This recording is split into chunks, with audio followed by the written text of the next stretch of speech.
ყველაზე დიდი სიყვარული და ამიტომ ჩვენი მარხვის არსიც ის არის, რომ ადამიანმა ეტი თავი შეიზღუდოს მეტად ბიოლოგიური საკვებით, კომფორტით და ფუფუნებით და საერთოდ ამ პოსტსაბჭოთა ხალხს ახლა რა ფუფუნება და რა დიდი კომფორტი გვაქვს, ხო ყველა ჩვენ ისინი არა ვართ ნოურიშები, მაგრამ რაც გვაქვს, იმასაც ხოლმე ქრისტიანები ისედაც არ არის დიდ ფუფუნებასა და განცხრომაში ამ სოფელში სადაც მოძულებულები ვართ ქრისტიანები და ისიც დევნილები და წესით როგორც არის ცხრა ნეტარებაში ხო გლახაკრის სულითა შიერნი, წყურვალნი, დევნილნი, მოძულებულნი და ასე შემდეგ ეს ყველაფერია ეს არ არის სიმბოლოები ეს არის ნამდვილი შინაგანი თუ გარეგანი ფორმა ჩვენი ცხოვრებისა ხილული თუ უხილავი განსასწრებელი და ბრძოლები ხო რომლებიც არ გვაკლია ვინ არის ახლა დალხინებული დღეს მაგრამ მიუხედავად ამისა, ყოველთვის მოიძებნება ისეთი რამ,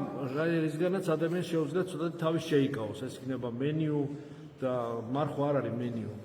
არც ასე ვთქვათ, თვითონ ადამიანს რომ მიდის მენიუს რო აძლევენ რესტორანში, ხო? როცა გახსოვთ, ხო? მე არ ყოფილა საუგუნებელი რა ვიცი. თუ შედიხართ, ხაბის აქ რესტორნის ისა ფუფუნებისისა და არცაროზოს არ მეყვარდა ეხლა პირადად ჩემთვისაც ეს მასობრივი თავშეყრის საკვები ადგილი მაგრამ ეს სხვა თემაა მაგრამ მენიუს რო აძლევენ მენიუ ხო არ არის საჭმელი ჯერ ხო მენიუთი ხო არ გამოიკვებება ადამიანი კითხულობს და ადგენს მაგრამ სანამ შეჭამს მანამდე რაღაცისგან თავს იკავებს ზააცისგან არა თუ არ შეიკავებს და ნუ ეს სხვა თემაა მე ამიტომ მენიუს სხვა არის და ის საკვები სულ სხვაა ამიტომ ჩვენ რა თქმა უნდა შეიძლება თავი შევიკავოთ ბევრი რაღაცა მაგრამ მარხვის არსი კიდევ იმალება უფრო დაფარულია მარხვის არსი ეს არის სულზე ფიქრი ეს არის განხდობა მადლის მიღება მარხვის არსი ეს არის ის რომ წონასწორობაში მოიყვანო შენი თავი ქრისტეში შეიცნო შენი თავი ქრისტეში ქრისტემ თვითონ ცოდვილ ჭყალებში წონასწორობაში იყო ცოდვის მიმკვდარუნებულ წონასწორობაში იყო ეგრეთ წოდებულში სამყარო ცოდვისა, წყევლისა და სიკვდილისგან გამოგვიხსნა.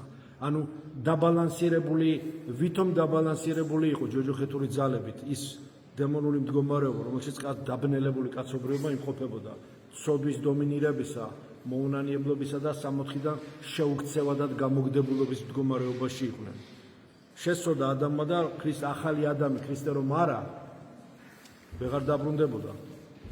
ეხლა ჩვენ რო ვწოდავთ და ადვილად ვიბრუნდებთ მადლს ადამას შესწოდა და ვეღარ დაებრუნა სამოთხიდან გამოაგდეს გამოდევნეს ეს განგებულება დიდი მისტიკური გამოგდება ესე არ უნდა გავიგოთ რა ტერიტორიული ასე ვთქვათ მხოლოდ ღობის დადგმით და რაღაც ცველის დადგმით ანგელოზისა რომელიც გაროშობს უფრო მეტი მნიშვნელობები აქვს ამ ყველაფერს მისტიკური სამმაგი დატვირთვა მინიმუმ აქვს წმინდა წერილს მინიმუმ 3 დატვირთვა მინიმუმ სული სამშველის სხეული ასევე რიცხვის 3 აქაც არის წერილსაც წმინდა წერილსაც მინიმუმ 3 ფენა აქვს, რომლის შიგნით კიდევ მიუწვდომელი უფლის განგებულება იმალება.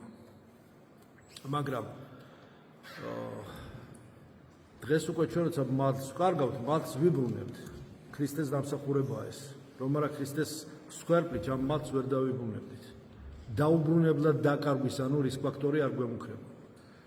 აი ამ ბალანსირებაში, აი ამ ჩაჭაობებულ ეგრეთ წოდებულ წონასწორობაში იყო სამყარო ცოდვის გაბატონებისა წყევლის დომინირებისა და სიკვდილის ძალების ცენტრიდანული ძალების მონობის კოსმიური ძალების დემონური ძალების მონობის ქვეშ ეს ისეთი სულებია რომლებიც დედამიწას დაშლის რომ მიუშვა წმინდა მამები ამბობენ არა თუ ადამიანის სულს დედამიწას დაშლის ეს კოსმიური ძალებია რომლებსაც დაცემის შემდეგ საშინელი ძალაუფლება არ წაერთვათ ეს ძალაუფლება აქვს თუმცა ქრისტეს შემდეგ ამ ძალებს არ შეუძლია ადამიანზე ზემოქმედება ძალადობისა და დომინირების მიზნით ამ ძალადობისგან გვიხსნა უფალმა ანუ შენ თუ არ აძლევ ლუფტს შენ თუ არ აძლევ პორტალს ის არ შემოვა და არ გადახრის მაგრამ არ გაიძულებს ეს ძალები ეს დემონოლოგიის თემაა და აღარ ჩავმოღრმავდები ეს მძიმე თემა არის ისედაც მძიმე მარხვაა და ხო კიდე ეს თემები სხვა დროს შეიძლება გამიხილოთ კიდევ რა თქმა ამაზე უზარმაზარი ლიტერატურა არსებობს მაგრამ აი ამ ფსევდო წონასწორობაში მყოფი სამყაროს შემოვიდა ქრისტე და ეს წონასწორობა დაარღვია ქრისტემ. დაარღვია და გახსნა ჯოჯოხეთის ბჭენი. ჩავიდა ბოლომდე. აღახვენით ბჭენი თქვენი მთავარ გახსოვთ სალმონი როალის. აი ჩავიდა ბოლომდე. მთავარნი არიან ის ძალები, რომლებიც განაგებდნენ ჯოჯოხეთს, სადაც იყო დატყვევებული ეს სულები, რომლებიც ქრისტემ ამოიყვანა იქიდან. ეს დიდი თემა. აპოკრიფებიც არის ამაზე უამრავი დაწერილი. და ეს საოცარი მისტიკური ფაქტი, როდესაც ჩადის ქრისტე აღწერილია და როდესაც ამოდის მერე ჯოჯოხეთიდან, უკვე როგორც ნათელი ჩადის და ამსხვრევს მთელ ჯოჯოხეთის კლიტეებს. და ეს ბალანსი, ასე ვთქვათ, ჩაკეტილობა, იზოლაცია დაარღვია და ახალი წონასწორობა მოგცა. ახალი აღთქმის წონასწორობა მოგცა დღეს. აი ამ წონასწორობაში, ამ დაბალანსირებაში ჯვარის წონასწორობა, ჯვარი სულიერი მახვილია. აი ამ ბალანსში, ცენტრში უნდა ვიპოვოთ ჩვენი თავი ქრისტეში, ჯვრის ცენტრში. აი ეს არის ის მისტიკური წონასწორობა, რომელიც არის ზუსტად მარხვის საიდუმლო, მარხვის გასაგები. ჯვარი არის მარხვის გასაგები. თუ ადამიანმა თავისი ჯვარი რა არის, არ იცის, ჯვარფირთველობა არ იცის. მხოლოდ გასაგებია დარეგნულ ფორმას იცავს მარხვის. მაგრამ კუძზე გამოვალი არ არის ქრისტიანობა. არც მენიუზე გამოვალი არ არის ქრისტიანობა, როგორც აღვნიშნე, ხო? ეს არის სულიერ საკვებზე გამოვალი. არაფორითაც მხოლოდ ცხონდების კაცი, არამედ ყოველი სიტყვის, რომელიც გამოაქვს პირისაგან ღვთისა. ამიტომ აი ყველას მოეძებნება ისეთი განწყობა, ისეთი რაღაცა ზედმეტი ბონუსები, რომლებიცაც თავს იკავებს და თავს იზღუდავს და არის ამაში მარხვის გარკვეული ერთ-ერთი კონტური, ერთ-ერთი დამხმარე საშუალებაა მარხვა ჩვენთვის. გარდა მეტანიებისა, გარდა გალობისა, გარდა ასე ვთქვათ, ხმამაღლა თქმისა, ლოცვების თუ გულში თქმისა, გარდა იმისა, რომ მოვდივართ ტაძარში, ხატს ვემთხვევით, ჯვარს ვემთხვევით და ასე შემდეგ. ყველა შინაგანი თუ გარეგანი ფორმა თაყვანისცემისა, უამრავი ფორმა არის იმისა, რომ ადამიანმა გამოხატოს დიდება ღვთისა, რაც მისი სულიერი დანიშნულება არის. ამიტომ მინდა დაგვრცო და მიუხედავად იმისა, რომ ადამიანს ძალიან ბევრი რამე ევალება, ძალიან დიდი არსება ადამიანი. ჩვენ ერთმანეთს ხედავთ ყოველდღე ფიზიკურ, გარეგნული ფიზიკური, ასე ვთქვათ, სხეულით ვაფასებთ ხოლმე. და ხვდებით სხეულებრივი, ასე ვთქვათ, მაგრამ რა თქმა უნდა, სულიერადაც გზნობთ და სულიერ ატმოსფეროს ადამიანის გზნობს. სულიერი თვალი, გახსნილი თვალი, ვისაც გახსნილი აქვს მისი სულიერი მზერა, სულიერი სმენა, სულიერი მეტყველება და ასე შემდეგ, ხუთივე სულიერი ორგანო და კიდევ ბევრი სხვა ორგანოები არსებობს სულიერი და შეგრძნებები, რომლებიც ინტუიციის სახით გზნობთ ჩვენ განხრთობილი ადამიანი, რომელიც არის მაზიარებელი, გზნობს, შეიგზნობს ადამიანის სულიერ ატმოსფეროს, ხო გზნობს. აი ამ ყველაფერს გზნობს, როგორი დაბალანსირებული არ არის, თუ არის გამოყვანილი წონასწორობიდან, არის მასში შინაგანი ნაპრალები, ისეთი საიდანაც უამრავი რაღაც გამოდის, შედის, ისეთი მდგომარეობაში იმყოფება ზოგი, რომ გარდა უფლისა ვერაფერი ვერ შორის მას. რა თქმა უნდა, დალოცვა, რა თქმა უნდა, ყველანაირი რჩევა, ყველანაირი, ასე ვთქვათ, ხელისშეწყობა, მაგრამ უფალს გამოყავს მხოლოდ მაინც უნდა ვიცოდეთ ადამიანი ამ მდგომარეობებიდან. განსაკუთრებით მძიმე დემონური ცოდვა, ამპარტავნების ცოდვა, რომელიც პირდაპირ მხოლოდ ყოვლადწმინდა სამების კუთხევით გამოდის ადამიანი. რა თქმა უნდა, ღვთისმშობლის კუთხევითაც. არის სხვადასხვა კიდევ დემონური მდგომარეობები, რომლებსაც კურნავს ფარველი ანგელოზი და კურნავს, რა თქმა უნდა, ის ძალები, რომლებსაც უხმობთ.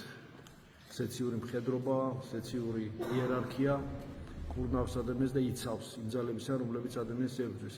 ხა ბევრ ამას ვერ ხედავთ, ადამიანსაც ხედავთ მხოლოდ გარეგნულად. და ამიტომაა დიდი შეცდომა გარეგნობით ჩაცმულობით შეაფასო ადამიანი, ეს დიდი აბსურდი და утоპიაა. ჩვენ რომ აქ დაგვინახოთ და შევხედოთ მოძღვარი მსახურების დროს როგორია და რა ვთქვათ სულიერ ატმოსფეროშია, თქვენ რომ დაგინახოთ ისეთი როგორც ხართ, აქ შეიძლება ვერც დაეტიოთ, აი ხელა სულიერი ენერგია, სულიერი ის ვთქვათ მოყვება კონტური ადამიანს. თუ ადამიანი ღვთის ხატებაა, ღვთის ყოვლისშემძლე ღვთის ხატება და მსგავსება, ანუ ხატება მიეცა, მსგავსება დაევალა. წარმოიდგინეთ ხატება. როგორ გამოიყენებს, ახლა ეს მის, ასე ვთქვათ, თავისუფალი ნების სწორ და მართალ განხორციელებაზეა დამოკიდებული. ამიტომ გლოცავთ და კვლავ შევიკავოთ, გავაგრძელოთ აი რაც დარჩა მარხვის ეს პერიოდი უფრო მეტი რწმენით გავძლიერეთ რწმენაში, გავიხსენოთ უფლის მოთფინება, რომელიც დაგვავალდა თვითონაც ამის მაგალითი გვიჩვენა და ყოვლისშემძლე უფალი აუცილებლად თავის მალს მოგვივლენს, თუნდაც ხვალ პირველ სიძულვის წირვაზე, რომელსაც ღვთისმსხალები თქვენთან ერთად და თქვენთვის არის პირველ რიგში მრევლისთვის ეს წირვა და თქვენ მოდიხართ ის უხარია უფალს პირველ რიგში, თორე ჩა ღვთისმსახურები ისედაც რაც გვევალება მარტო ის კი არა, უფრო მეტიც უნდა გავაკეთოთ ეს სხვა თემა, მაგრამ პირველ რიგში თქვენთვის არის ეს. ამიტომ პირველ რიგში თქვენ 2-3 მოვა და თქოსაც 2-3 მოვა სახელისეჩებისაც მე ვარ შორის მათსა, იქ არის უფალი. გზნობ, თუ ვერ ხედავ შეიგზნობ. თუ ვერ შეიგზნობ, მაშინ დაგანახებენ, რასაც საჭიროა. ისე დაგანახებენ, შენ რო არ ელი. ისეთი კიდე სხვა ისტორიებიც მახსენდება, ხალხად მოყვებით და შეგაგზნობინებენ იმას, რომ ვერ ხედავ, მაგრამ იცოდი, აქ არის, ყველაფერს ხედავს, ყველაფერი იცის და ჭეშმარიტი ღმერთი ქრისტე, რომლის გარდა სხვა ღმერთი არ ვიცით ჩვენ, შენ ხარ ჭეშმარიტი ღმერთი უფალო, მამაძე და სულიწმინდა, რომელიც ჩვენ შორის არის. ქრისტე არის ჩვენ შორის და ის გვფარავდეს. ამინ. ამინ. ამინ.